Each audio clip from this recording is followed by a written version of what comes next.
Hey there, how's it going? Thanks for joining me today. Whether you're relaxing at home, on your commute, or winding down for the evening, I'm really glad you're here. Because what I'm about to tell you is going to sound impossible. It's going to sound like science fiction. But I promise you, every word of this is real. And it all starts tomorrow morning at 6:15 Eastern Time, when the most carefully guarded secret in human history finally explodes into the light. Picture this. The President of the United States is in her private dining room, still in her robe, lifting her morning coffee to her lips. It's that quiet moment before the chaos of the day begins, when even the most powerful person on earth gets to be human for just a few minutes. The porcelain cup is halfway to her mouth when the door bursts open. Now, you have to understand, nothing bursts into the President's private quarters. Nothing. The Secret Service doesn't run unless the world is ending. But here they are, and the lead agent's face is flushed with something that looks like excitement. "Madam President," he says, barely catching his breath. "Project Red Eden is go." The coffee cup freezes, not metaphorically. It literally stops moving, suspended in the air between the saucer and her lips, because those 4 words change everything. Everything. For 5 years, 5 entire years, 47,000 people across 17 countries have been building humanity's greatest secret. They've been working in plain sight, hiding in offices and factories and laboratories that exist on no official maps. And now, in less than 24 hours, 1,000 human beings are going to leave Earth forever. Let me say that again, because I want you to really think about this. 1,000 people, not trained astronauts who've spent decades preparing, regular people, a jazz musician from New Orleans, a grandmother from Tokyo, a comedian whose biggest worry last week was whether his in-laws were coming for dinner. And here's the part that's going to blow your mind. At this very moment, while I'm talking to you, this is all happening. The phones are ringing. The cars are being dispatched. The rockets that shouldn't exist for another 50 years are powering up in the Nevada desert. You want to know how this is possible? How the entire world managed to keep a secret this enormous? Let me paint you some pictures. Right now, in Tokyo, there's a middle school teacher named Akiko Tanaka who's been wondering for months why her roof keeps buzzing with activity. She's complained to the building manager 12 times about the repair work that seems to happen every single night. The workers always apologize, always promise they'll be done soon, always show up again the next evening with their equipment and their polite smiles. She has no idea that her building sits directly above a launch communication relay, that every night those repair workers have been fine-tuning the systems that will guide humanity's first interplanetary colony ships through the void between worlds. 3,000 miles away, in Iowa, there's a corn farmer named Bill Henderson who's been getting monthly checks from the National Weather Service for letting them put a atmospheric monitoring station on his property. It's a sweet deal, $5,000 a month for a 10 by 10 foot patch of his back 40. The thing is quiet, doesn't bother the crops, and the government folks who come to check on it are always polite. Bill has no clue that his weather station is actually a fusion reactor test facility, that the corn growing around it has been subjected to radiation levels that would make a Geiger counter scream, that the polite government folks have been perfecting the technology that will power humanity's journey to Mars. But here's where it gets really wild. Deep beneath the Nevada desert, in a facility that's been carved out of solid rock over the past 3 years, fusion rockets are powering up for the first time. Not test firing, not simulation, the real deal. These engines use technology that our best scientists said was impossible. They burn with a blue flame that shouldn't exist, creating thrust that defies everything we thought we knew about physics. And in 6 hours, they're going to lift 15 ships carrying humanity's future off the surface of our planet. How did we get here? How did we go from sending tiny rovers to Mars to launching 1,000 colonists in less than a decade? It all started 18 months ago with a mistake. Dr. Elena Vasquez was working late in her laboratory at the Jet Propulsion Laboratory, trying to solve one of the most boring problems in space exploration, how to create a sustainable atmospheric processor for Mars. She'd been running simulations for weeks, tweaking variables, failing over and over again. It was 2:37 in the morning when she made the error that changed human history. She accidentally transposed two numbers in her fusion containment equation. Instead of the controlled, low-energy reaction she was trying to create, her computer models showed something impossible, a fusion reaction that was not only sustainable but incredibly efficient. She stared at her screen for 20 minutes, checking and rechecking her math, because what her computer was telling her was that she'd accidentally discovered a way to sustain fusion reactions using nothing more than simulated Martian atmospheric components. Components that would be readily available on Mars itself. Do you understand what this means? Forget about shipping fuel from Earth. Forget about the impossible logistics of keeping a Mars colony supplied. This was technology that would let humans create their own power source, using the very atmosphere of the planet they were trying to colonize. Elena called her supervisor at 3:15 in the morning. By 6 a.m., she was in a car heading to a facility she'd never heard of. By noon, she was briefing officials whose security clearance was so high they didn't officially exist. And by that evening, Project Red Eden was born. But here's what's really incredible. The technology was only half the challenge. The other half was selecting who would go.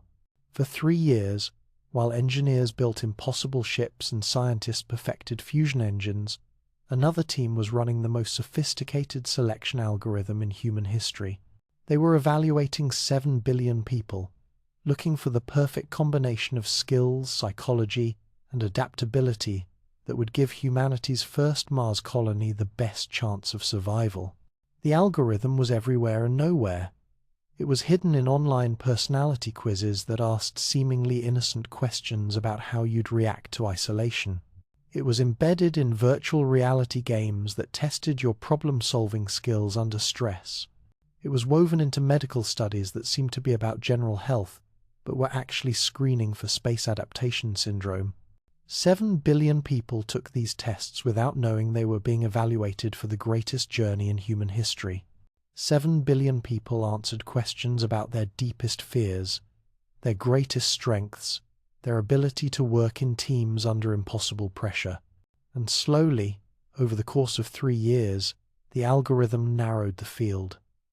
7 billion became 7 million. 7 million became 70,000. 70,000 became 7,000. And then, finally, the impossible final selection.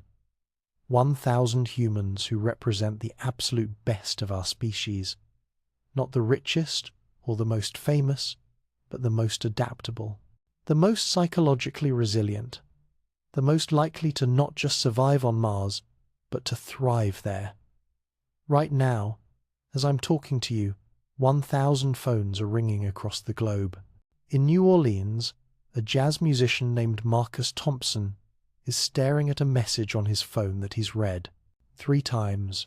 His hands are shaking as he reads it again. Pack 1 bag. A car will arrive in 2 hours. This is not a drill. This is not a mistake. Your life is about to change forever. In Tokyo, the Nakamura family, Ayesua, grandmother, parents, and 12-year-old Yuki, are gathered around their kitchen table, staring at 5 identical messages on 5 different phones. They've been selected as a complete family unit, something the algorithm determined would be crucial for the psychological stability of the colony. In Lagos, Dr. Amara Okafor, a psychiatrist who spent her career studying isolation therapy, suddenly realizes why her research has been so heavily funded, why her work on psychological adaptation has been classified, why her entire career has been leading to this moment. Each of them has 2 hours to say goodbye to Earth. 2 hours to pack a single bag with everything they want to take to another planet. 2 hours to transform from Earth humans to Mars colonists. But here's the thing that gives me chills every time I think about it. They're not just leaving Earth. They're not just going to Mars. They're becoming something entirely new. They're becoming humanity's first interplanetary citizens. And the technology that's making this possible, those fusion engines I mentioned, they don't just make the trip to Mars faster. They make it survivable. Instead of 9 months in a cramped metal can, slowly going insane from radiation and isolation, these colonists are going to make the journey in 21 days. 21 days. Think about that for a second. You can drive from New York to Los Angeles and back 3 times in 21 days. You can learn a new language in 21 days. And now, thanks to Dr. Vasquez's midnight mistake, you can travel from Earth to Mars in 21 days. The ships themselves are marvels of engineering that shouldn't exist. They're not the tin cans we've been launching for decades. These are essentially flying. Cities, with artificial gravity generated by rotation, hydroponic gardens for fresh food, and recreation areas designed to keep 1,000 people sane during their journey between worlds. Each ship is 200 meters long and houses 66 colonists in individual quarters that are actually larger than most New York apartments. They have community spaces, workshops, even a small theater where Marcus Thompson will give the first live jazz performance in interplanetary space. But perhaps the most incredible thing about all of this is what's already waiting for them on Mars. For the past 2 years, while the final colonist selection was happening, 200 cargo ships have been landing on Mars. Robot construction crews have been working around the clock, building the infrastructure that will keep the colonists alive. By the time the first humans set foot on Martian soil, there will be habitable domes already constructed, power systems already running on local fusion, water extraction systems already pulling moisture from the Martian atmosphere, food production facilities already growing the first crops in Martian soil. The colonists aren't going to Mars to survive, they're going to Mars to live. And here's where this story gets even more incredible. The breakthrough that made all of this possible, Dr. Vasquez's fusion technology, doesn't just work on Mars. Early tests suggest it could power ships to Jupiter in 60 days, to Saturn in 4 months, to the outer planets of our solar system in timeframes that make interplanetary civilization not just possible, but inevitable. What's happening tomorrow isn't just humanity's first step toward becoming a spacefaring species. It's humanity's leap into a future where the solar system becomes our neighborhood, where children born on Mars will vacation on the moons of Jupiter, where the asteroid belt becomes a mining frontier, where human consciousness spreads across the cosmos like seeds on a cosmic wind. But all of that starts tomorrow, at 6:15 Eastern Time, when the President puts down her coffee cup and picks up the red phone that connects her directly to launch control. At 6:16, she says 2 words that echo across 2 worlds. Light them up. And at 6:17, the first ship lifts off from the Nevada desert, carrying 66 human souls and humanity's dreams toward a rust-red dot in the morning sky. The impossible becomes inevitable. The science fiction becomes science fact, and humanity takes its first real step toward becoming citizens of the universe. Tomorrow changes everything, and you're going to witness it all. But let me take you back 5 years, because this story doesn't really start tomorrow morning with coffee cups and Secret Service agents. It starts in the most unlikely place imaginable, a basement laboratory at MIT where a graduate student was about to accidentally save humanity. Dr. James Chen was not supposed to change the world. He was supposed to be writing his dissertation on theoretical propulsion systems, the kind of dry, academic work that maybe 12 people on Earth would ever read. He was 26 years old, surviving on instant ramen and coffee, working 18-hour days in a basement lab that smelled like burnt electronics and broken dreams. It was a Tuesday night in March, and James had been staring at the same equation for 6 hours. He was trying to solve a problem that had stumped physicists for decades, how to create a fusion reaction stable enough for spacecraft propulsion. Every simulation failed. Every model collapsed. Every attempt ended in either a fizzle or a theoretical explosion that would vaporize half of Massachusetts. But here's what's beautiful about scientific breakthroughs. They almost never happen the way you expect them to. James was exhausted. His eyes were burning from staring at computer screens. His back ached from hunching over calculations, and in a moment of pure frustration, he decided to try something completely different. Instead of trying to contain the fusion reaction with magnetic fields, what if he let it flow? What if he used the reaction itself to create its own containment? He plugged the new variables into his simulation and hit enter. Then he leaned back in his chair, closed his eyes, and waited for another failure. Instead, he got a miracle. The reaction didn't just work, it was elegant, beautiful. It solved every problem that had made fusion propulsion impossible. The energy output was 3 times higher than anything they'd achieved before. The fuel requirements were 60% lower. And most incredibly, the reaction was self-sustaining and self-regulating. James stared at his computer screen for 20 minutes, convinced he'd made an error. He ran the simulation again. Same result. He checked his math. Perfect. He ran it a third time, changing random variables to see if he could break it. It adapted, self-corrected, and kept running. At 3:47 in the morning, in a basement lab that wasn't even supposed to exist according to MIT's official building plans, James Chen discovered how to cut the travel time to Mars from 9 months to 21 days. He called his advisor at 4 a.m. Dr. Patricia Williams had been his mentor for 3 years, and she'd never heard him sound like this. Excited, terrified, and absolutely certain he'd just broken physics. "Patricia," he said, his voice shaking, "I need you to come to the lab, right now." "James, it's 4 in the morning. Whatever you think you've discovered can wait until—" "No," he interrupted. "It can't, because what I've discovered is going to change everything, and I need someone else to see it before I convince myself I'm hallucinating." 72 hours later, James Chen was no longer a graduate student at MIT. He was no longer working in a basement lab. He was no longer writing a dissertation that 12 people would read. Instead, he was sitting in a conference room that didn't exist on any blueprint, in a facility that had no official name, being briefed by people whose job titles were classified above his security clearance. And that's when he learned about the equation that had been sitting in a vault for 18 months, waiting for someone smart enough to solve it. You see, Dr. Elena Vasquez's atmospheric processing breakthrough hadn't happened in isolation. It was part of a larger puzzle that governments around the world had been quietly working on since the climate change reports of 2022 made it clear that Earth might not be habitable for much longer. The fusion propulsion breakthrough that James discovered wasn't just good news for space exploration, it was humanity's insurance policy.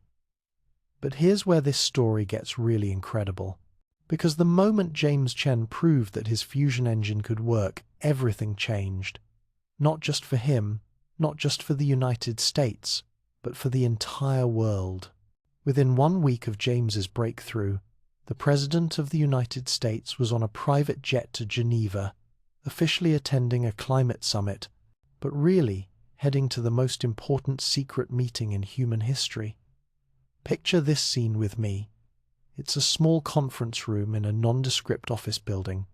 No flags, no fanners, no protocol officers. Just 2 of the most powerful people on Earth, sitting across from each other at a simple wooden table. The American president and the Chinese premier had been adversaries for years.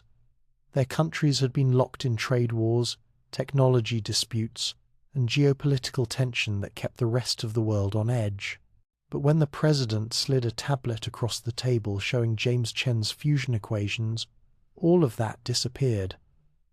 The Chinese premier studied the numbers for 15 minutes. Then he looked up and said, in perfect English, How long do we have? Best case scenario for Earth's climate. Maybe 50 years before mass displacement becomes inevitable, the president replied. Worst case? 20. And this technology could have a self-sustaining colony on Mars within 5 years. The handshake that followed wasn't just an agreement between two leaders. It was humanity's decision to become a multi-planetary species. Right there, in that little room in Geneva, Operation Red Eden was born. But how do you build humanity's escape pod without anyone noticing? How do you construct the most ambitious project in human history while keeping it completely secret? The answer is both brilliant and terrifying. Terrifying.com. You hide it in plain sight. Meet Sarah Martinez, the woman who might just be the most successful con artist in human history. Sarah's official job title was Global Infrastructure Coordination Specialist for something called the International Climate Response Initiative. Her real job was to make sure that when the history books are written, no one will believe how we pulled this off. Sarah's team created 17,000 false digital footprints. They established shell companies that owned other shell companies that contracted with subsidiaries of organizations that didn't officially exist. They created paper trails so complex that even the people working on the project didn't know what they were really building. Let me give you some examples of Sarah's handiwork, because this is where the story gets almost comically elaborate. In Detroit, what looked like a Tesla gigafactory expansion was actually manufacturing spacecraft hull components. The workers thought they were building next-generation electric vehicle frames. The materials they used were officially destined for experimental automotive applications. The quality control standards were explained as preparing for the extreme conditions of Arctic transportation. The workers had no idea they were building the pressure hulls that would carry humanity to Mars. In Kazakhstan, the Baikonur Cosmodrome underwent what was publicly described as routine modernization and expansion. The construction crews were told they were building facilities for launching larger communication satellites. The massive fusion fuel storage tanks were labeled as advanced rocket fuel storage for extended mission profiles. Nobody mentioned that those missions would extend 40 million miles from Earth. Off the coast of California, what appeared to be an offshore wind farm installation was actually a floating launch platform.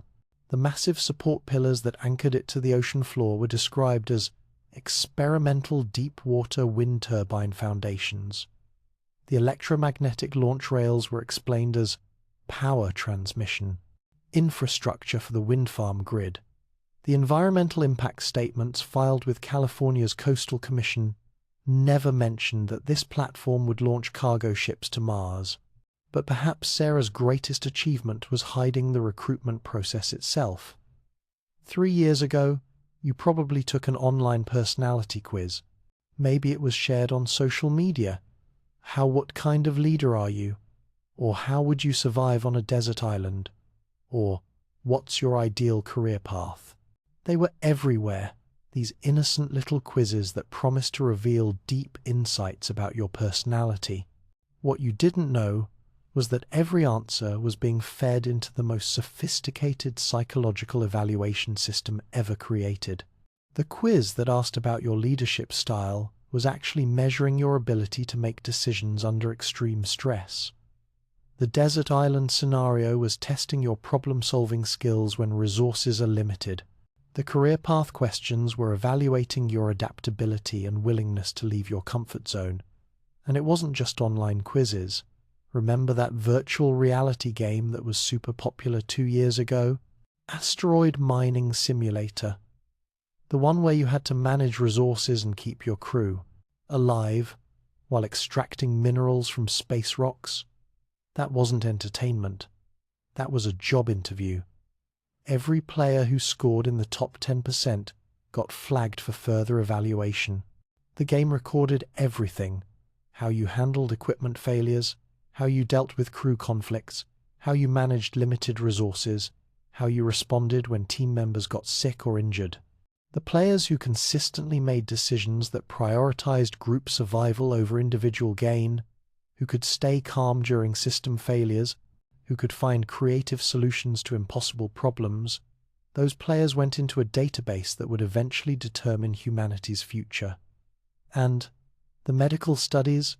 Oh, the medical studies were brilliant. Over the past 3 years, there have been dozens of routine health research projects conducted by universities around the world. Studies on bone density and low-gravity simulations, research on psychological adaptation to isolation, experiments on nutrition in closed-loop life support systems. Thousands of people volunteered for these studies, thinking they were contributing to general medical knowledge. What they were actually doing was getting screened for space adaptation syndrome, psychological resilience, and physical compatibility with Mars colonization. The participants who showed the best adaptation to simulated low gravity, who maintained psychological stability during isolation tests, who thrived on the nutritional protocols designed for Mars, they got invited back for follow-up studies that were actually advanced screening for Project Red Eden. By last month, everything was ready. 15 colony ships sat in hidden facilities around the world, their fusion engines tested and ready. 200 cargo vessels had already landed on Mars, their robot crews constructing the infrastructure that would keep the colonists alive. The selection algorithm had narrowed 7 billion candidates down to 1,000 humans who represented the best hope for humanity's survival among the stars. The deception was so complete that even most of the people working on the project didn't know what they were really building. The spacecraft engineers thought they were designing next-generation Earth orbit vehicles. The life support specialists believed they were creating systems for underwater research habitats. The psychological evaluation teams were told they were developing screening protocols for Antarctic research stations. Only about 300 people on the entire planet knew the full scope of Operation Red Eden, and most of them had been living in secure facilities for the past year, completely cut off from the outside world. But here's the most incredible part of Sarah's deception. She made sure that when the truth finally came out, the world would be ready for it. For the past 2 years, science fiction movies about Mars colonization have been subtly more optimistic. News articles about space exploration have been more frequent and more positive. Educational programs about planetary science have been quietly integrated into school curricula around the world.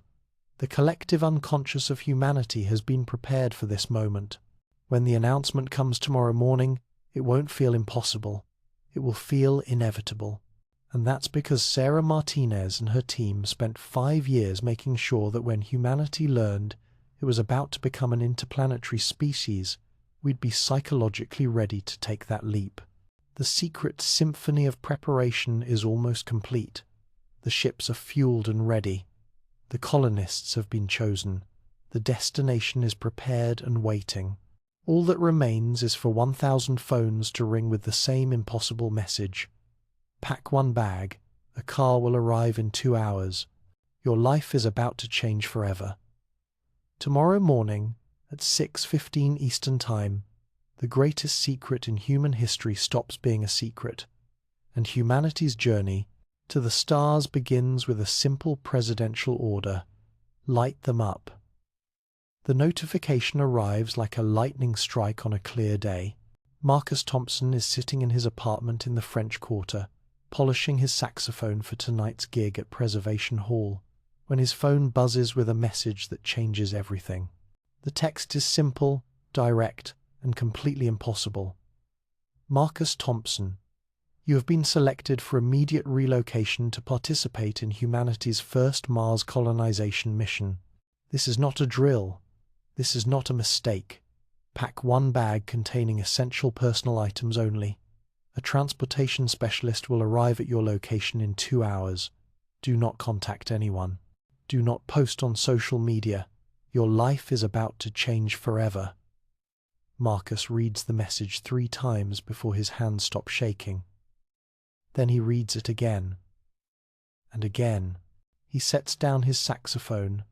A.P. Flowers, the 1947 Selma that belonged to his grandfather, the instrument that's been his voice for 23 years, and stares at the screen until the words blur together. Mars. Colonization. 2 hours. This has to be a mistake, or a prank, or some kind of elaborate scam, because Marcus Thompson is not an astronaut. He's not a scientist or an engineer or any of the things you'd expect from someone chosen to represent humanity among the stars. He's a jazz musician who plays for tips in tourist bars and teaches saxophone lessons to kids in the Ninth Ward. His biggest life achievement was opening for Wynton Marsalis last year. His greatest survival skill is knowing where to find the best po' boys at 3 in the morning. But the message is real. And somewhere deep in his gut, underneath the fear and confusion, Marcus feels something else. Recognition. Like his whole life has been leading to this moment. Across the Pacific Ocean, the notification arrives simultaneously at a small house in Tokyo, where 3 generations of the Nakamura family are sharing dinner. Grandmother, Akiko, is 82 and has never been more than 50 miles from the neighborhood where she was born. Father Hiroshi works as a systems analyst for a tech company, solving problems with infinite patience and quiet precision. Mother Yuki teaches elementary school and believes that children can adapt to anything if you give them enough love and structure. And 12-year-old Kenji dreams about space exploration the way other kids dream about becoming professional athletes. When 5 phones buzz simultaneously around their dinner table, the family looks at each other with the kind of confusion you feel when reality suddenly stops making sense. 5 identical messages. 5 identical impossible invitations. The Nakamuras have been selected as a complete family unit, Haronai, the first intact family chosen for Mars colonization. The algorithm determined that their combination of technical skills, teaching ability, adaptability scores, and multi-generational wisdom made them perfect candidates for establishing human culture on another planet. But they don't know any of that yet. All they know is that their quiet Tuesday evening just became the last dinner they'll ever share on Earth. In Lagos, Dr. Amara Okafor is reviewing patient files in her office when her phone lights up with the message that makes everything in her career suddenly make sense. Amara specializes in isolation therapy, EMA, helping people who've been cut off from normal social contact readjust to human interaction. She's worked with prisoners who spent years in solitary confinement, researchers who survived months alone in Antarctica, and astronauts recovering from long-duration space missions. For the past 3 years, her research has been unusually well-funded.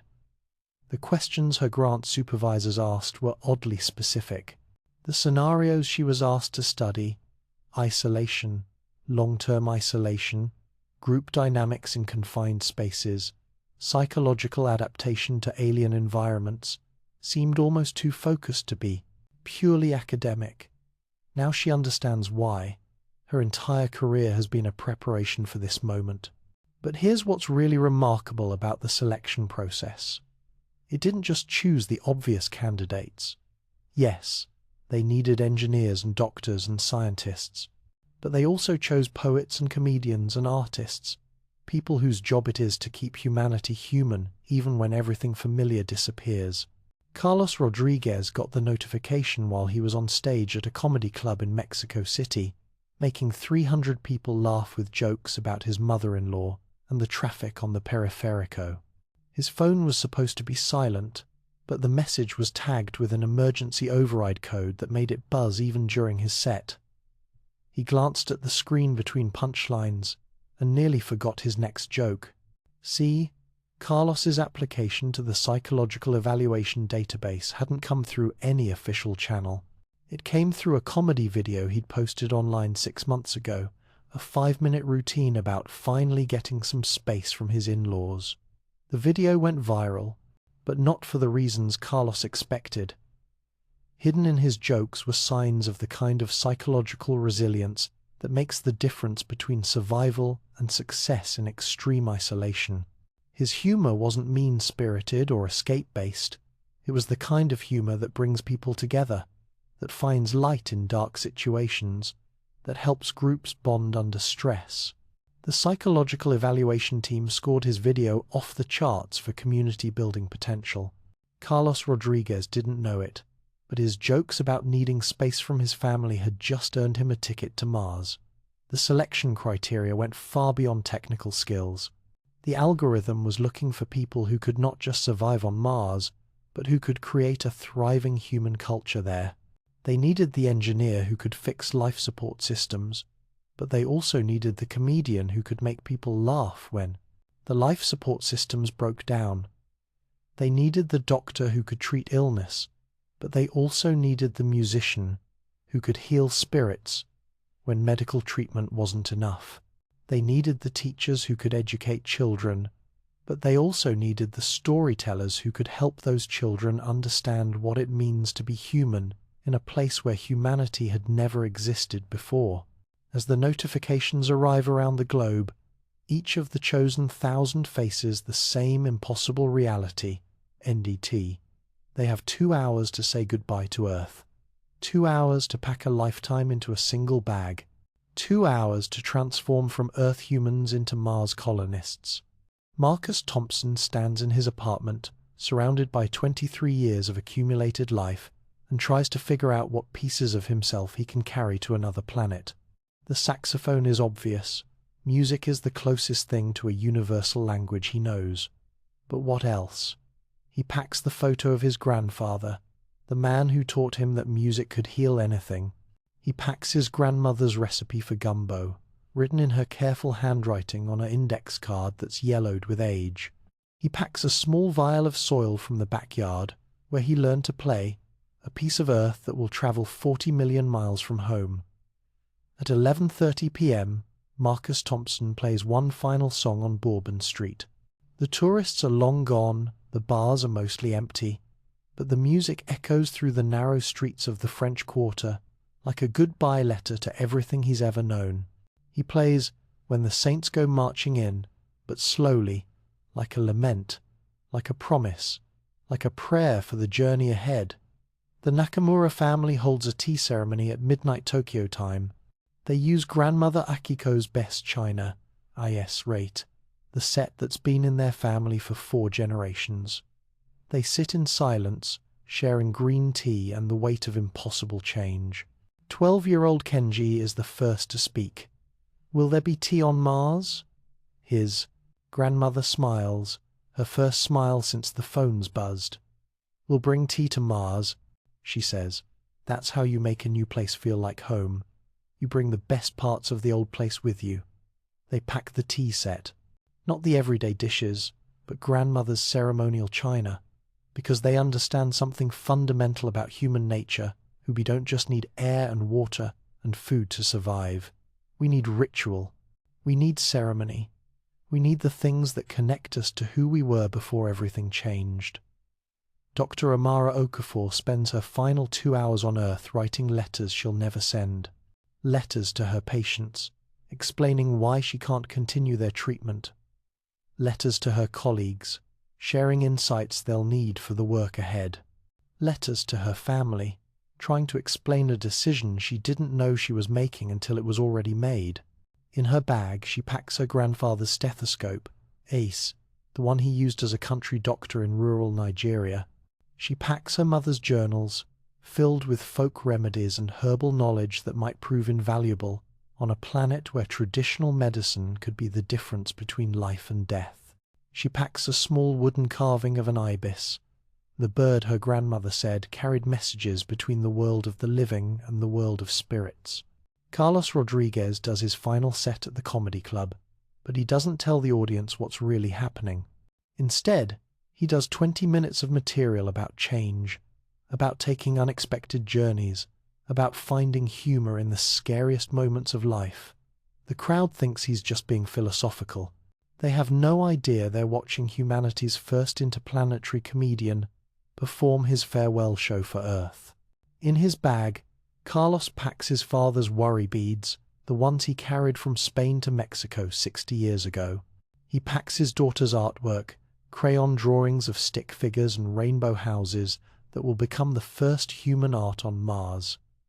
He packs a small bottle of sand from the beach where he proposed to his wife, because even if she can't come with him, he can carry a piece of their life together to the stars. The goodbyes are raw and rushed and completely inadequate for the magnitude of what's happening. Marcus Thompson calls his mother at 2 in the morning. He can't tell her where he's going or why, just that he's been selected for something important, something that will change everything. She cries, and he cries, and they tell each other they love each other like they're running out of time, which they are. The Nakamura family video calls relatives across Japan, speaking in careful code about an unexpected opportunity and the chance of a lifetime. Grandmother Akiko speaks to her sister for 47 minutes. 2 elderly women saying goodbye in the language of shared memories and unspoken understanding. Dr. Okafor stands in her empty office, looking at the diplomas on the wall that represent 15 years of education and training. She takes a photo of herself with the certificates, not out of vanity, but because someone on Mars might need to know that she was qualified to do the impossible things she's about to attempt. As dawn breaks around the world, buses arrive at 1,000 different locations. Unmarked vehicles with tinted windows and drivers who don't make small talk. The chosen 1,000 load their single bags and climb aboard transport that will take them to launch sites they've never heard of. But something remarkable happens during those bus rides. The terror begins to transform into excitement. The fear starts to shift into anticipation. These aren't kidnap victims being taken against their will. These are pioneers beginning the greatest adventure in human history. Marcus Thompson sits next to Maria Santos, a botanist from Sao Paulo who's carrying a backpack full of seeds she spent 5 years collecting. They don't speak the same language, but when she shows him a collection of flower seeds, he understands immediately. She's bringing beauty to Mars. He's bringing music. They're bringing the things that make life worth living. The Nakamura family shares their bus with 6 other families from across Asia. The children adapt fastest, switching between languages as they compare the toys and games they've brought to share on another planet. Within an hour, they're planning the first international Mars playdate. Dr. Okafor finds herself sitting across from Carlos Rodriguez, and despite the language barrier, she recognizes a kindred spirit. They're both people whose job it is to heal others, menacing, hey through medicine, hey through laughter. They trade contact information, already planning how they'll work together to keep 1,000 people psychologically healthy during the longest journey in human history. By the time the buses reach the launch facilities, the 1,000 chosen humans have begun to transform. They're no longer random individuals who happen to receive an impossible message. They're becoming a community, a crew, the founding population of humanity's first interplanetary civilization. They're becoming Martians. At the launch sites, hidden facilities in Nevada, Kazakhstan, and a floating platform in the Pacific, NEYA, the chosen 1,000 get their first look at the ships that will carry them to their new home. The vessels are beautiful, elegant, nothing like the cramped metal cans of early space exploration. These ships look like they were designed by people who understood that humans need more than just survival. They need space to move, windows to look through, places to gather and share meals and create the social bonds that make survival worthwhile. As they board their assigned vessels, 66 people per ship, carefully selected for psychological compatibility and skill diversity, CA7, the last Earth humans begin their transformation into the first Martians. In 6 hours, they'll lift off from the planet, where humanity was born.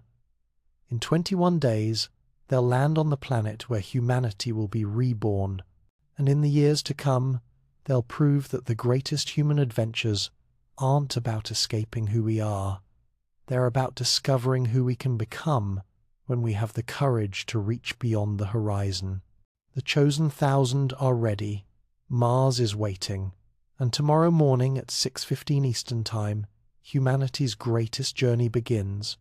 Launch day, -6 hours. Captain Lisa Park stands inside the fusion ship New Horizon, running her hand along walls that hold humanity's future. Lisa has been an astronaut for 12 years, but she's never felt anything like this. The ship is alive beneath her fingertips, not just with the hum of machinery, but with something deeper: anticipation, purpose, the weight of carrying human consciousness to another world. The New Horizon is the flagship of the fleet, carrying 66 souls, including Marcus Thompson, the Nakamura family, and a carefully selected cross-section of humanity's best and brightest. But it's not traveling alone.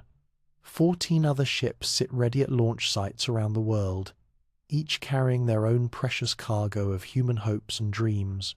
At 5:30 a.m. Eastern Time, Lisa receives the final pre-flight communication from Mission Control. New Horizon, this is Houston. Weather is green, systems are green, and the President has given final authorization. You are go for launch in 45 minutes. Lisa takes a deep breath and activates the ship-wide communication system. "Attention, Mars colonists," she says, and even she can't quite believe the words coming out of her mouth. "This is Captain Park. In 45 minutes, we're going to do something that's never been done before. We're going to take human civilization to another planet. Secure yourselves for departure. History starts now." At 6:15 a.m. Eastern Time, the impossible becomes inevitable. The launches happen in perfect synchronization. In Nevada, 5 ships lift off from hidden silos, their fusion engines igniting with a blue flame that turns the pre-dawn desert into daylight. In Kazakhstan, another 5 ships rise from the Baikonur Cosmodrome, their exhaust trails painting impossible colors across the steppe sky. And in the Pacific, 5 more ships launch from the floating platform, their takeoff so smooth it looks like they're simply rising from the ocean itself. 15 ships, 1,000 humans. Humanity's first interplanetary migration. The fusion engines don't roar like the chemical rockets of the past. They sing, a deep, harmonious note that resonates through the ship hulls and into the bones of everyone aboard. It's the sound of the future announcing itself to the universe. From the observation deck of the New Horizon, Marcus Thompson watches Earth shrink beneath them. He's been in airplanes before, seen the curve of the horizon from 30,000 feet. But this is different. This is watching home become a memory in real time. Beside him, 12-year-old Kenji Nakamura presses his face against the viewport, his breath fogging the reinforced glass. "It's so blue," he whispers. "I never knew Earth was so blue." Day 1 passes in a blur of orientation briefings and system checks. The colonists are learning to live in their new reality, 2- life, artificial gravity generated by the ship's rotation, recycled air that tastes slightly metallic, food grown in hydroponic gardens that line the ship's corridors like green veins. Dr. Amara Okafor spends the day moving between the ship's 15 compartments, checking on psychological adaptation. Most of the colonists are handling the transition well, but she's watching for signs of Earth separation anxiety. The condition that's been documented in long-duration astronauts when they realize how far they are from everything familiar. Day 2 brings the first real test of community. Cultural differences that seemed manageable on Earth become magnified in the confined space of the ship. The Muslim colonists need to figure out how to pray toward Mecca when Mecca is on a planet that's now just a blue dot behind them. The Jewish colonists are debating whether they can observe Shabbat when the ship's day cycle doesn't match Earth time. The Hindu colonists are wondering if their dietary restrictions apply to algae-based protein, synthesized in zero gravity. But something beautiful happens. Instead of fragmenting into separate groups, the colonists begin creating new traditions that honor their past while acknowledging their unprecedented future. They decide that Mecca, for the duration of the journey, will be the direction of Earth.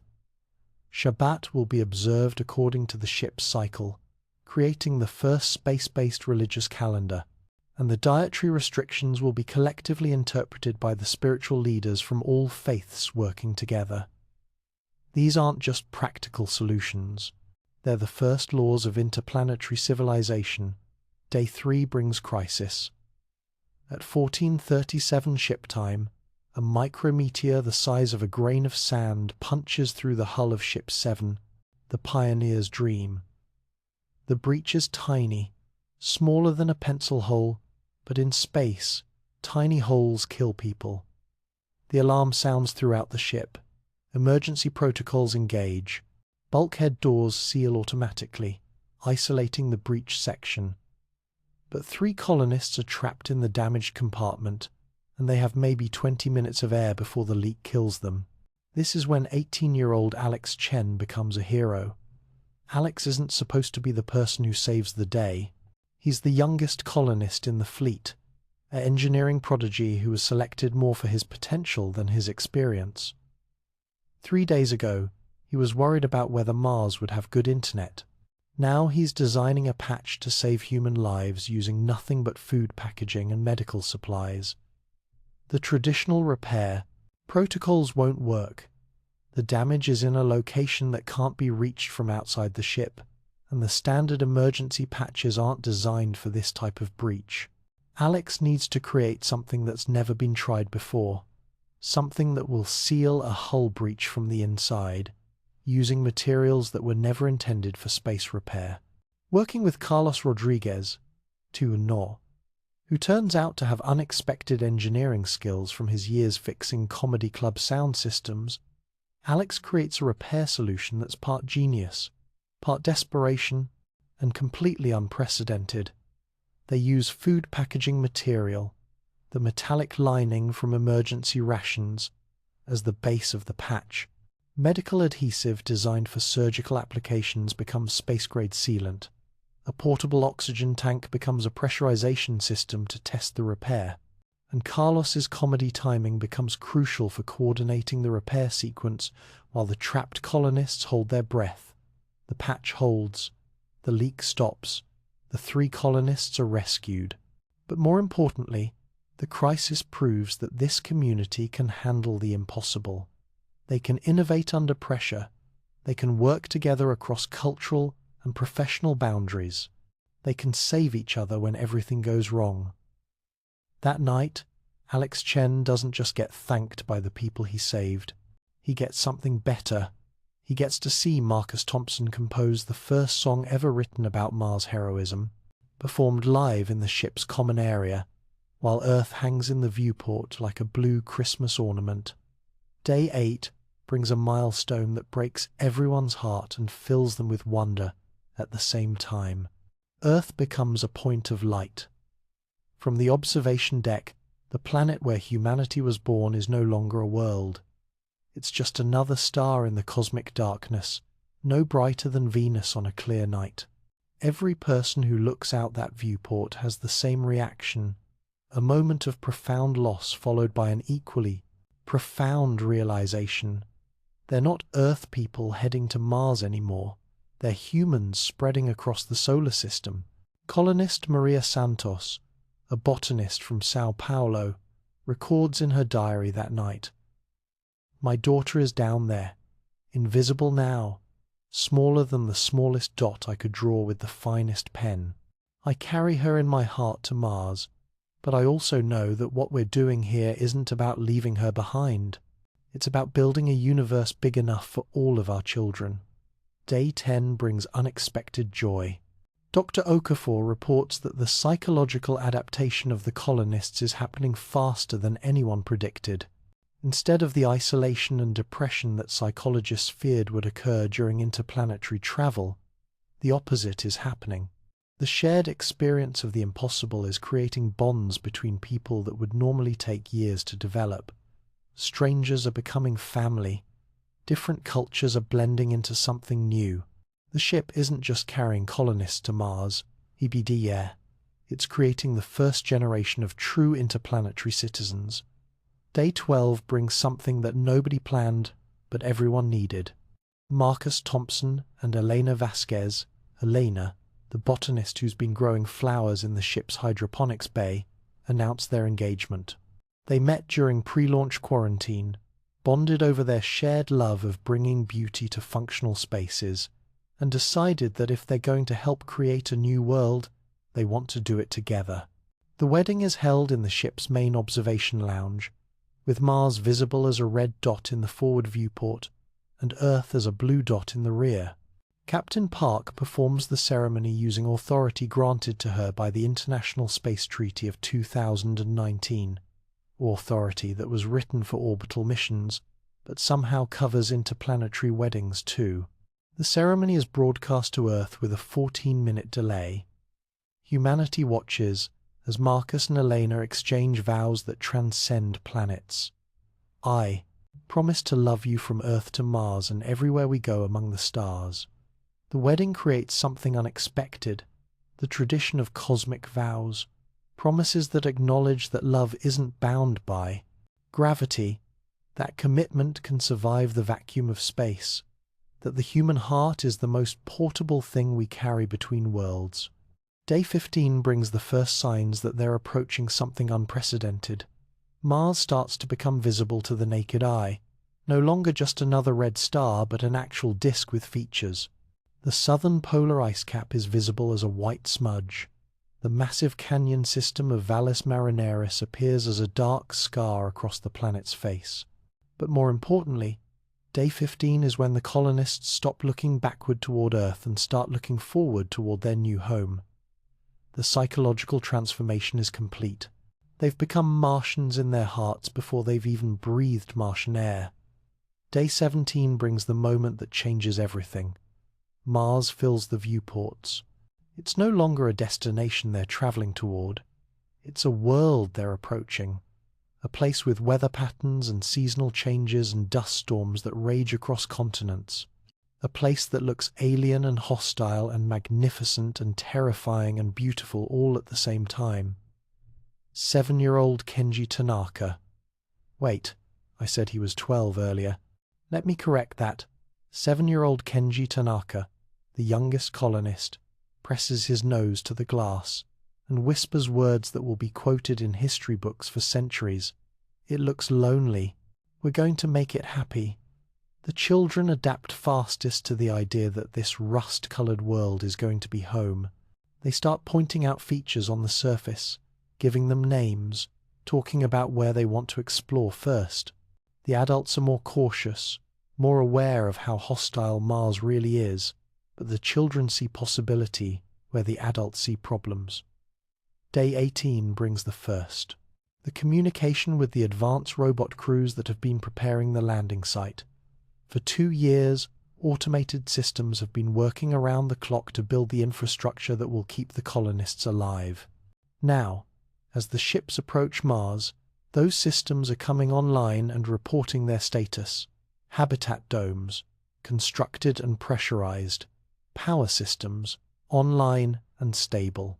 Water extraction, functioning and producing surplus. Food production, gardens established and yielding crops. Landing pads, cleared and prepared. Everything is ready. Mars is waiting. Day 19 brings final system checks and the last training sessions for Mars surface operations. The colonists practice emergency procedures, review communication protocols, and rehearse the landing sequence.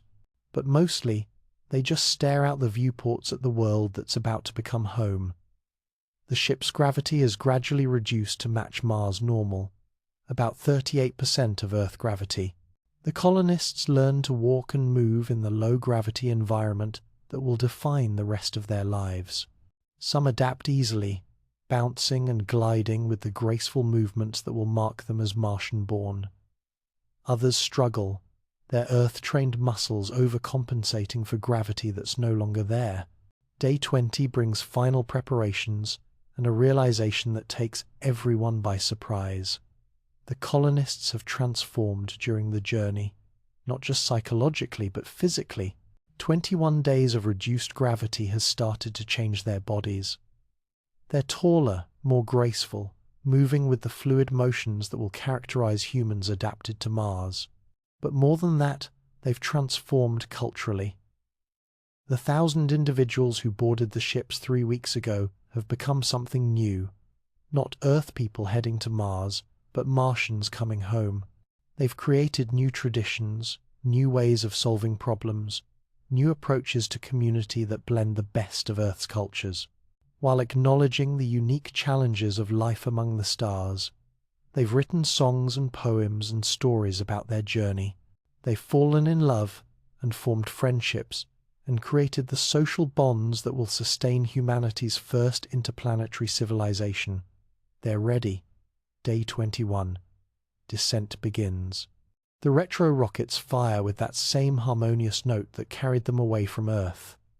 But now, it's not the sound of departure, it's the sound of arrival, of homecoming, of humanity planting its flag on a second world. From the viewports, Mars stops being a destination and becomes a landscape. Red plains stretch to the horizon. Ancient impact craters tell stories of cosmic violence from the solar system's youth. Polar ice caps gleam white against the rust-colored terrain, and somewhere in the Amazonas Planitia, silver domes mark the spot where human civilization is about to take root on another planet. The ships land in perfect sequence, their fusion engines carving scorch marks into Martian soil that will last for millions of years. 15 ships, 1,000 humans, the greatest adventure in the history of consciousness. And as the engines shut down and the ships settle onto their landing struts, Captain Lisa Park makes the announcement that echoes across 2 worlds. Ladies and gentlemen, Mars colonists and Earth observers, this is the new horizon. We have landed. Welcome to Mars. Welcome to humanity's new home. Welcome to the future. The journey between worlds is complete. The transformation is total. Humanity has become an interplanetary species. Now the real adventure begins.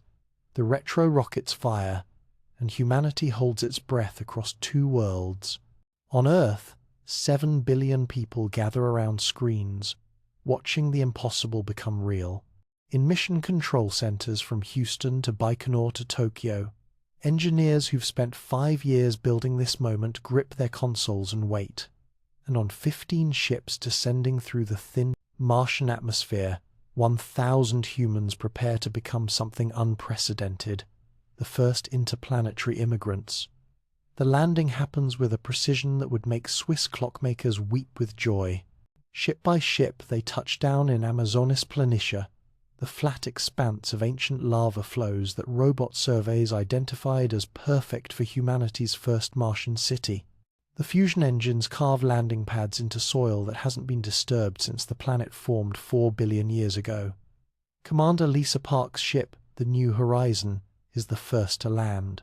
As the senior mission commander, she has the honor that will echo through history, being the first human to step onto Mars. The airlock cycles, the ramp extends.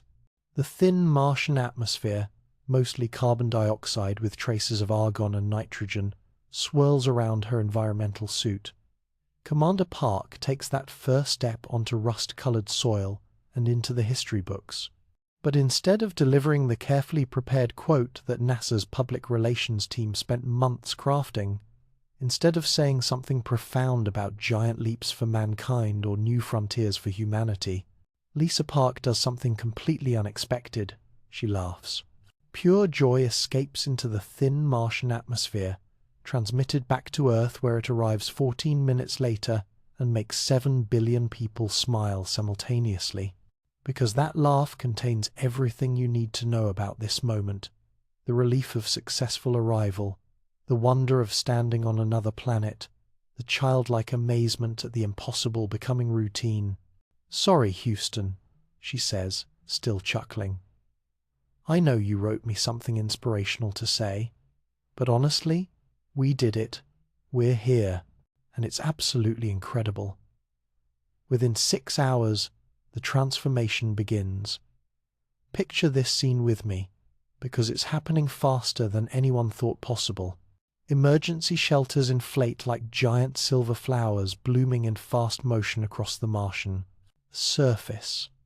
These aren't the cramped survival pods you might imagine. They're spacious, interconnected structures designed by people who understood that humans need more than just air and water to thrive. The construction drones that have been sleeping for 2 years suddenly spring to life, activated by signals from the landing ships. They skitter across the red soil like mechanical spiders the size of small cars, their solar panels glinting in the pale sunlight, their manipulator arms already reaching for pre-positioned construction materials. Watch as cargo containers that fell from space months ago pop open like high-tech advent calendars, revealing everything needed to build humanity's second home. Atmospheric processors that turn Martian air into breathable oxygen. Water extractors that pull moisture from the soil and atmosphere. Power generators that will keep the lights on and the air flowing. Hydroponic gardens that will grow fresh food in alien soil. But most remarkably, building materials that were manufactured right here on Mars by robots that have been working around the clock for 24 months. Bricks made from Martian clay, steel smelted from Martian iron ore, glass blown from Martian silicates. The first human city on Mars is being built from Mars itself. By sunset, and let me tell you, Martian sunsets are something to behold. The first neighborhood exists. The sun sets blue on Mars, not orange or red like on Earth, but a pale, ethereal blue that makes the butterscotch sky glow like something from a dream. And as that alien sunset paints the horizon in impossible colors, 47 buildings stand where 6 hours earlier there was only empty desert.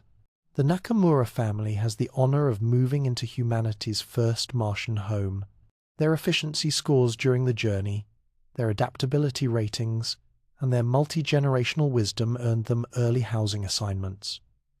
The house is small but beautifully designed. 2 bedrooms, a common area with a viewport facing east toward the distant Earth, and a kitchen equipped for both Earth food traditions and Martian realities. Grandmother Akiko Nakamura, 82 years old and further from home than any human in history, does something that will become a tradition for every family that follows. She places a small shrine by the east-facing window, a simple wooden figure of the Buddha, a photo of her late husband, and a small vial of soil from the garden where she grew vegetables for 60 years. "We bring our ancestors with us," she tells her granddaughter Yuki. "Not their bodies, but their wisdom. Not their graves, but their love. This is how you make any place feel like home." Underground, the boring machines work through the night. These aren't the simple tunnel diggers of Earth construction projects. These are sophisticated systems designed specifically for Mars, capable of carving through the hardest rock while simultaneously installing life support systems, communication networks, and transportation infrastructure. The tunnels they're creating will connect the surface colony like veins, allowing people to move between buildings without exposure to the radiation and temperature extremes of the Martian surface. But more than that, they're creating the foundation for a city that could eventually house 1 million people. The boring machines work in perfect coordination, following blueprints that were designed on Earth but optimized for Martian geology. By morning, the colonists will wake to find that their isolated buildings have become connected neighborhoods, linked by warm, pressurized tunnels that make the hostile surface world feel like a minor inconvenience rather than a constant threat. Dr. Amara Okafor establishes humanity's first Martian hospital in a pressurized cave that the robots carved specifically for medical purposes. The facility is small but incredibly well equipped. Surgical suites designed for low gravity, pharmaceutical synthesizers that can create medications from Martian raw materials, and isolation chambers for treating the medical emergencies that are inevitable when you're 40 million miles from the nearest backup. But Amara's real achievement isn't medical, it's psychological. She sets up the hospital not as a place where people go when things go wrong, but as a community center where people go to stay healthy. She schedules regular checkups that are really social gatherings. She organizes group therapy sessions that are really cultural adaptation workshops. She creates the medical infrastructure that will keep people healthy. But more importantly, she creates the social infrastructure that will keep them human. Marcus Thompson finds a pressurized cave that's perfect for acoustics and sets up what will become the Mars Music Hall. The space has natural resonance characteristics that make his saxophone sound richer and more complex than it ever did on Earth. But more than that, it becomes the heart of the colonial community, Nain now, the place where people gather after work, where children learn songs, where cultures blend and new traditions are born. On the first night, Marcus gives an impromptu concert for anyone who wants to attend. 47 people crowd into the cave, nearly 5% of Mars's entire human population, to hear jazz echo through chambers carved from alien rock. He plays Blue Mars, a song he composed during the journey, inspired by those ethereal Martian sunsets and the impossible beauty of humanity's new home. The first night, 512 people sleep on Mars.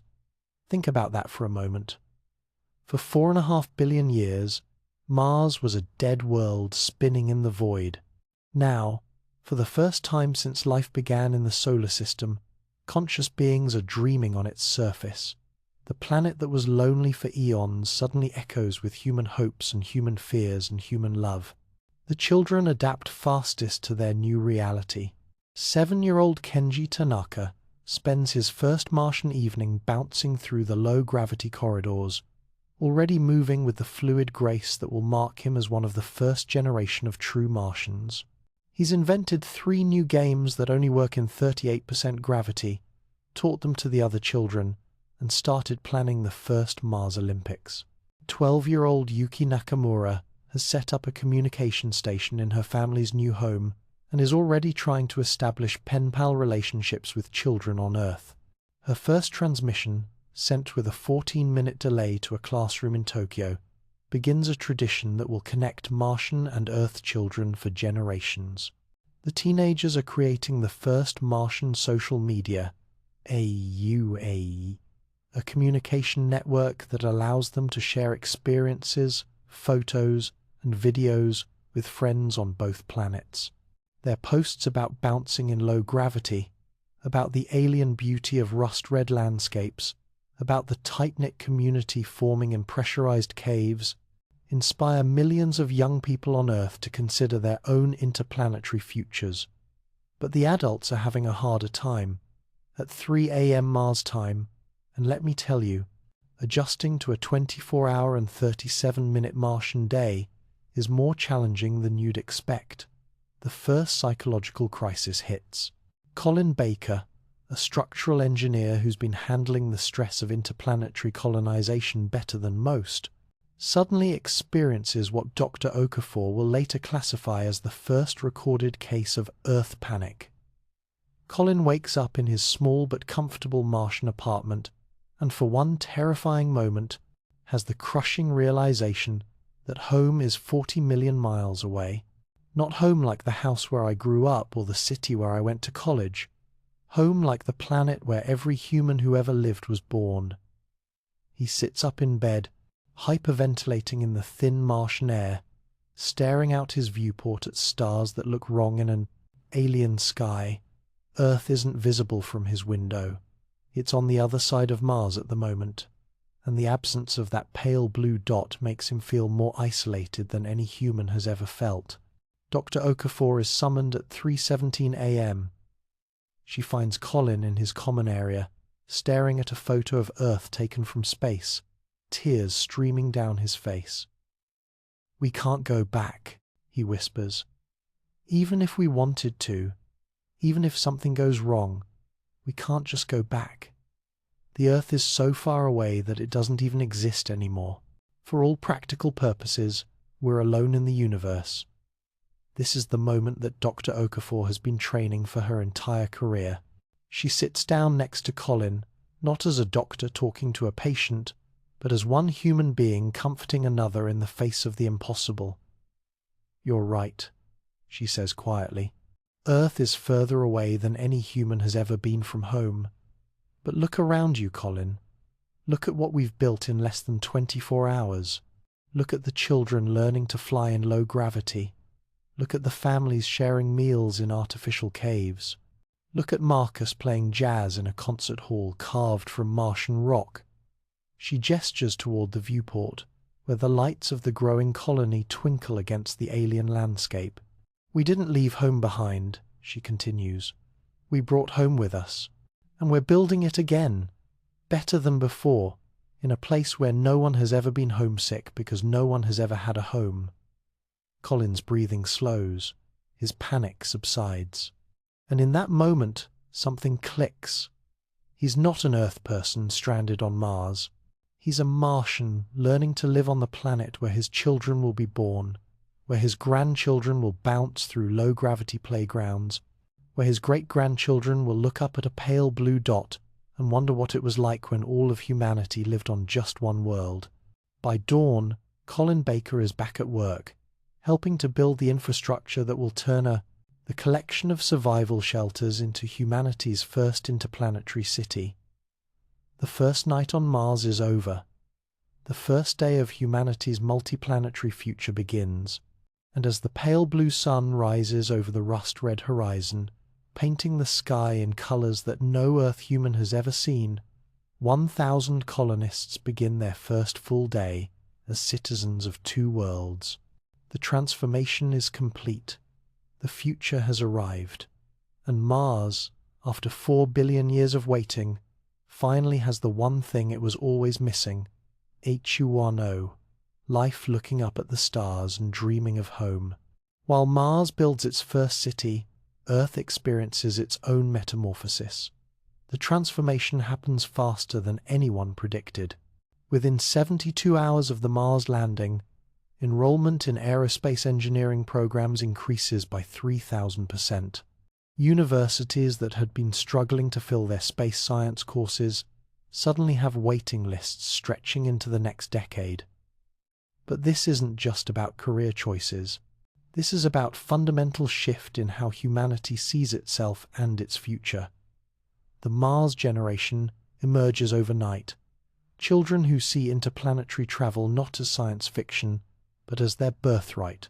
Kids who grow up watching live feeds from Mars, learning Martian geography alongside Earth geography, planning their college applications around which schools have the best interplanetary studies programs.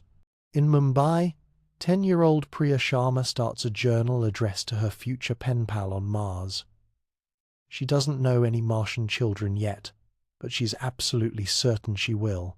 Her first entry reads, "Dear Mars friend, my name is Priya, and I live on Earth in a city called Mumbai. I hope you're not too lonely up there. When I grow up, I want to visit your planet. What's it like to jump so high? Do you have favorite places to explore? Do you miss the blue sky?" Priya's journal will inspire the first Earth-Mars Youth Exchange program, a cultural bridge that connects children across 40 million miles of space. But she doesn't know that yet. Right now, she's just a little girl writing letters to someone who might not even exist yet, driven by the absolute certainty that the universe just got bigger and more wonderful. The economic shift happens at breathtaking speed. Tesla's stock price triples overnight when they reveal that the pickup trucks they've been manufacturing for the past 2 years are actually Mars rovers in disguise. The sleek, electric vehicles that have been driving around Earth cities contain technology designed for an alien world, and not teen. Radiation shielding, atmospheric processors, solar collection systems optimized for the pale Martian sun. Every Tesla vehicle sold in the past 24 months can be reprogrammed and shipped to Mars on the next cargo run. Earth's roads have been serving as the testing ground for Mars transportation. Millions of people have been driving prototypes of interplanetary vehicles without knowing it. But the real transformation happens in unexpected places. The small mining town of Rocket, West Virginia, yes, that's actually its real name, named after a local family, not the aerospace industry, TAS, transforms from near abandonment to the bustling heart of spacecraft component manufacturing. The irony isn't lost on anyone. 3 years ago, Rocket had a population of 217 people, most of them elderly, watching their community slowly die as the coal industry collapsed. The young people had all moved away. The schools were closing. The main street was more empty storefronts than functioning businesses. Today, Rocket, West Virginia has a population of 12,000 and growing. The old coal processing facilities have been converted into fusion component manufacturing plants. The abandoned mine shafts have become testing facilities for Mars excavation equipment. The young people are moving back, bringing engineering degrees and dreams of building spacecraft in the town where their great-grandparents once mined coal. Mayor Sarah Beth Williams, who 3 years ago was considering dissolving the town government because there wasn't enough tax base to keep the lights on, now presides over the fastest-growing municipality in North America.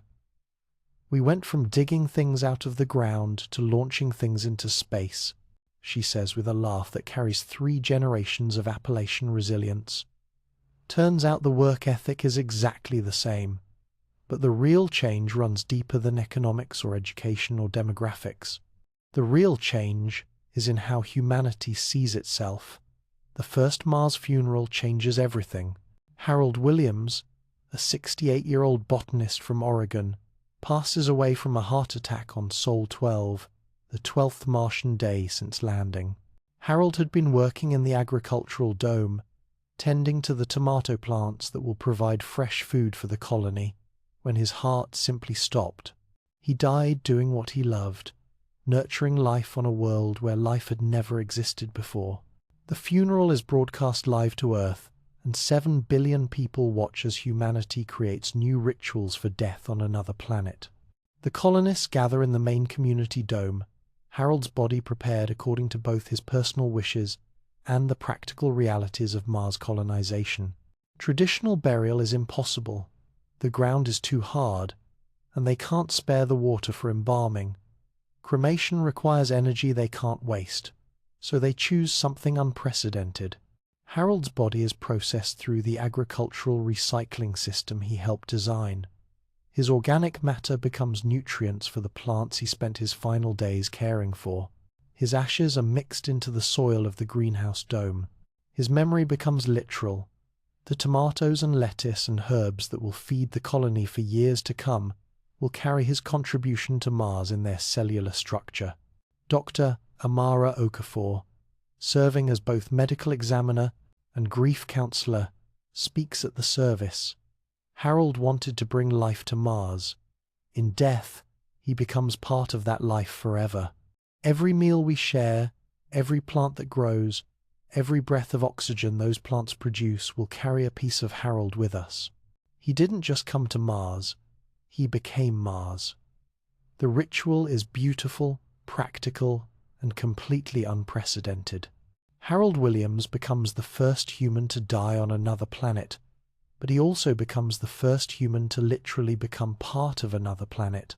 On Earth, religious leaders grapple with theological questions that would have been pure science fiction a week earlier. Is Mars part of God's creation? The Vatican issues a statement declaring that the universe is vast and wonderful, and God's love extends to every planet where humans build communities based on compassion and hope. The Dalai Lama suggests that consciousness traveling between worlds is simply the natural expansion of enlightenment across the cosmos.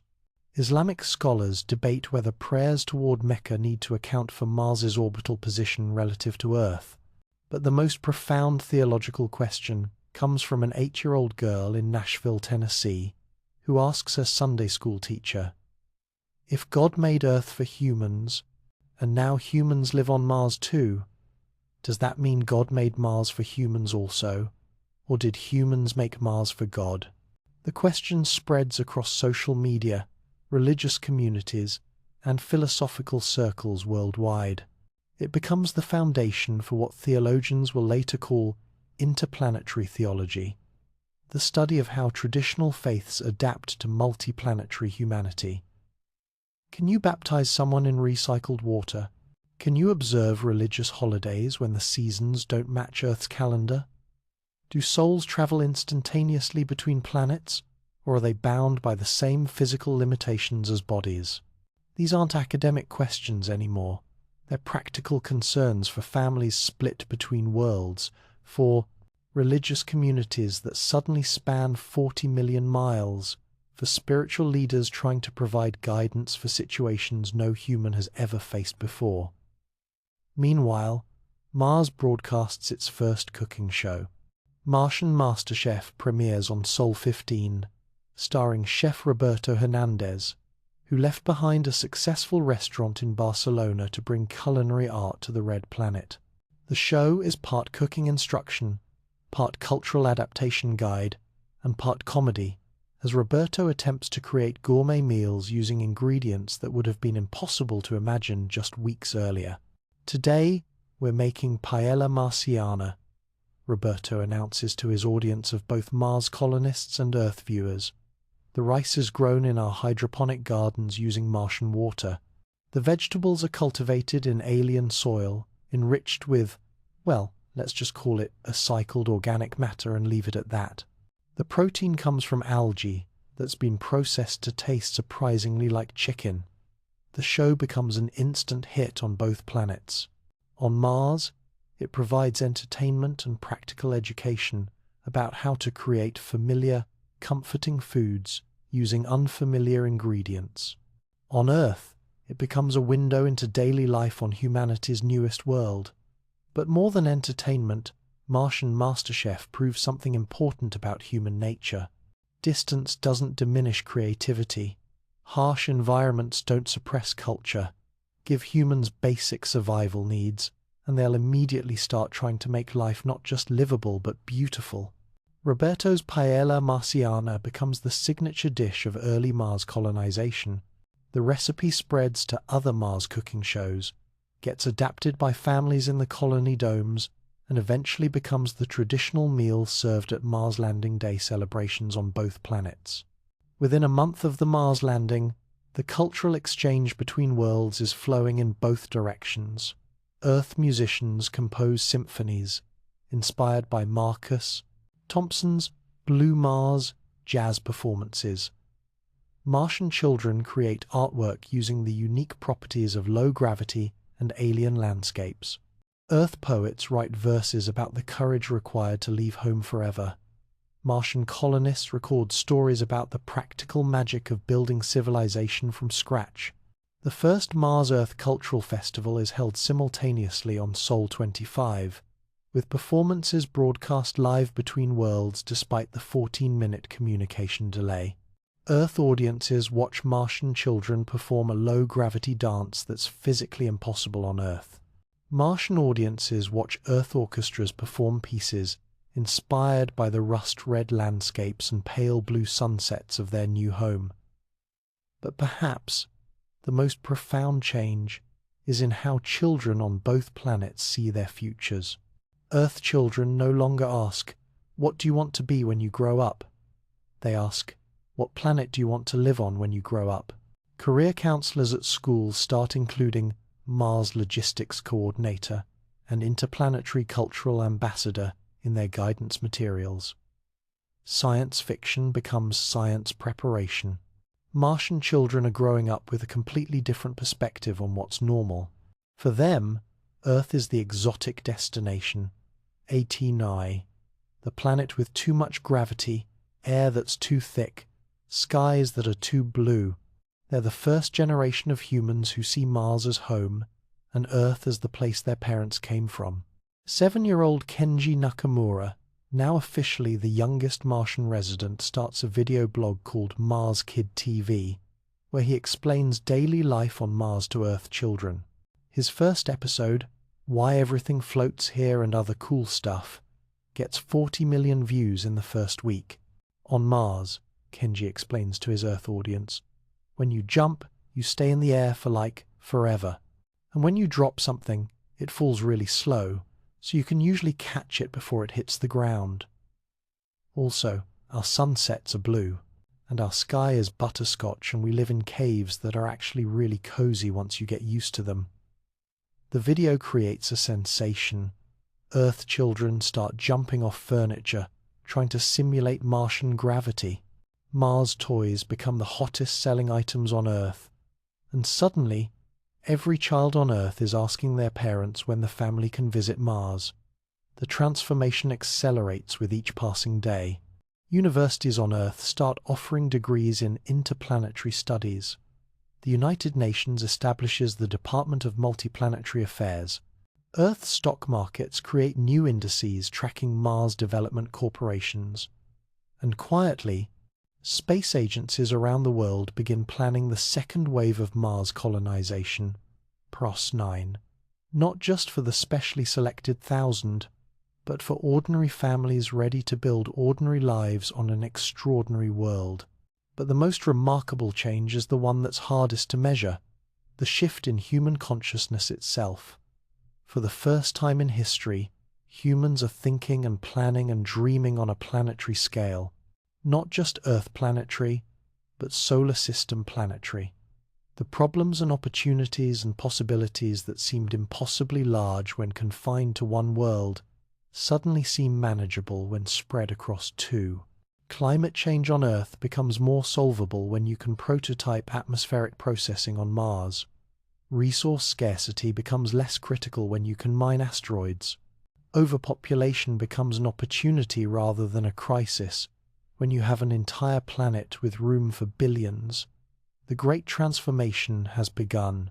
Not just the transformation of Mars from dead world to living planet, but the transformation of humanity from single-world species to citizens of the cosmos. And this is just the beginning. Because in the months and years ahead, as regular transport runs connect Earth and Mars, as families reunite across interplanetary distances, as children grow up speaking of home as a concept that spans worlds, humanity will discover something remarkable. The universe isn't too big for human dreams. Human dreams are big enough for the universe. 1 year after landing, Mars is no longer humanity's destination. It's our launch pad. The transformation is complete, but the story is just beginning. The 1,000 colonists who landed in Amazonis Planitia 12 months ago have become the founders of something unprecedented, not just humanity's first interplanetary city, but humanity's gateway to the galaxy. The first child conceived on Mars makes her appearance on Sol 362. Aisha Park Chen, TA, daughter of Captain Lisa Park and fusion engineer David Chen, who met during the journey and married in the first Martian wedding ceremony, TA, represents humanity's future among the stars. Her birth is broadcast live to both worlds, and something extraordinary happens when she takes her first breath of recycled Martian air. She doesn't cry. Instead, Aisha opens her eyes and moves with a fluid grace that no Earthborn human has ever possessed. Her muscles, developed in 38% gravity, give her movements an almost ethereal quality. When her parents hold her up to the viewport of the medical facility, she reaches toward the butterscotch sky with fingers that seem to understand they were made for a lighter world. Dr. Okafor, who delivered Aisha in humanity's first interplanetary birth, makes a note in her medical log that will echo through the centuries. Subject displays enhanced adaptation to low-gravity environment. Movements suggest native Martian physiology rather than adapted Earth physiology.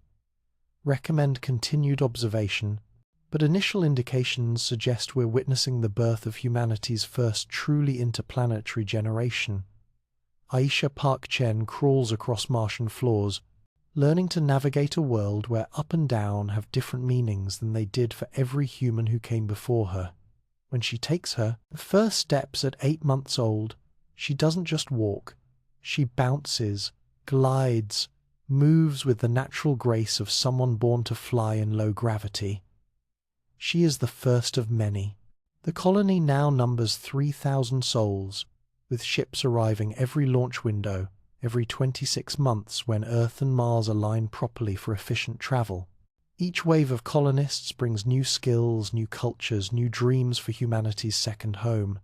But more importantly, they bring children. Lots of children. The Mars birth rate is nearly double Earth's, not because of any official policy, but because people who are building a new world understand instinctively that children are the ultimate expression of hope for the future. Every baby born on Mars is a vote of confidence that humanity's interplanetary experiment will succeed. The second generation of Martian children are different from their Earth-born parents in ways both obvious and subtle. They're taller, more graceful, capable of physical feats that would be impossible in Earth gravity. But more than that, they think differently. They see the solar system not as a collection of distant, unreachable worlds, but as their neighborhood. 8-year-old Kenji Nakamura, now a veteran Martian with 4 years of Red Planet residency, leads tours for new arrivals. His favorite stop is the observation deck of the main colony dome, where he points out features on other planets visible in the Martian night sky. See that really bright star? He tells a group of newly arrived Earth children, "That's Jupiter. My friend Sarah's mom is an engineer, and she says they're building ships that can get there in just 2 months. And see that fuzzy patch over there? That's the asteroid belt. My dad helped design the mining robots that are going there next year. For Kenji and his generation, interplanetary travel isn't science fiction. It's next weekend's field trip. And they're right to think that way, because Mars has given humanity something even more valuable than a second home. It's given us the technology to claim the entire solar system. The fusion technology, refined in Martian factories free from Earth's environmental regulations and safety restrictions, now powers ships that can reach Jupiter in 60 days. The massive gas giant, which used to represent a journey of 3 to 5 years, is now accessible in the same time frame as a historical ocean crossing. But Jupiter isn't just a destination, it's a resource gold mine. The planet's moons offer everything humanity needs to expand further into the solar system. Europa's subsurface ocean provides water for fuel and life support. Io's volcanic activity offers geothermal power that could run civilization-sized installations. Ganymede and Callisto provide solid surfaces for manufacturing and habitation. And the planet itself? Jupiter's atmosphere contains enough helium-3 to power fusion reactors for millennia. The first Jupiter expedition launches from Mars on Sol 412, carrying a crew of 60 scientists, engineers, and colonists. The mission is led by Elena Vasquez, IES, the same botanist who married Marcus Thompson in the first interplanetary wedding. She's now Director of Outer System Exploration, and her expertise in closed-loop life support systems makes her the perfect choice to establish humanity's first foothold in the outer solar system. The Jupiter mission carries something unprecedented: the first hibernation pods designed for century-long journeys. Dr. Elena Vasquez, not the botanist, but the fusion researcher whose midnight mistake started this whole adventure, has spent the past year working on humanity's next breakthrough. Her team at the Mars Science Institute has developed a hibernation system that allows humans to sleep through journeys that would otherwise take lifetimes. The technology works by slowing human metabolism to nearly zero, while maintaining brain function through a combination of induced hypothermia, artificial nutrients, and neural stimulation. Test subjects have successfully hibernated for 6 months, with no adverse effects. The longest successful hibernation to date is 14 months, after which the subject woke up refreshed and cognitively unimpaired. This isn't just an incremental improvement in space travel, it's the technology that makes interstellar exploration possible. But the real breakthrough isn't technical, it's psychological. The first volunteers for century-long hibernation are already training on Mars. They're people who understand that they're not just traveling to distant planets, they're carrying human consciousness to the stars. The first asteroid mining operation launches from Mars with 40% less fuel than would be required from Earth, proving that Mars isn't just humanity's second home, it's humanity's industrial base for solar system development. The asteroid belt contains more platinum than has ever been mined in Earth's history, enough rare metals to revolutionize technology on both planets, and enough raw materials to build space habitats for billions of people. The mining ship, Prospector's Dream, returns to Mars after 8 months in the belt carrying cargo that transforms the economics of space exploration. Platinum for advanced electronics, iron for construction, rare earth elements for fusion reactors, and something unexpected, water ice, more pure and abundant than anything found on Mars or Earth. The asteroid belt isn't just a source of metals, it's a source of life itself. Let me take you forward 10 years, because that's when Mars becomes something nobody expected. 10 years after the first landing, Mars declares itself a free world, not in rebellion, not in anger, but in celebration. The declaration comes as a joint announcement from the Mars Colonial Council and the governments of Earth. Recognizing what has become obvious to everyone involved, Mars has evolved beyond a colony into an independent civilization. The declaration is drafted by Carlos Rodriguez. Remember him? The comedian whose jokes about needing space from his in-laws earned him a ticket to Mars. He's now the colony's first elected president, chosen not despite his background in humor, but because of it. The Martian colonists understand something that Earth politicians sometimes forget. AD. Leadership requires the ability to help people laugh in the face of impossible challenges. President Rodriguez's inaugural address, delivered simultaneously to audiences on Mars and Earth, begins with a joke. My mother-in-law said I'd go to any length to avoid visiting her for dinner. Turns out she was right. I went 40 million miles. But the speech quickly turns serious. Mars doesn't declare independence from Earth any more than a grown child declares independence from loving parents. We declare interdependence, the recognition that humanity is now bigger than any single world, stronger than any single planet, more resilient than any single biosphere. The Martian-born humans who attend the ceremony are visibly different from their Earth-born parents and grandparents. Taller, more graceful, moving with the fluid motions that mark them as natives of a lighter world. They speak with an accent that's distinctly not of Earth, a musical quality that comes from learning to speak in thinner air, with vocal cords adapted to different atmospheric pressure.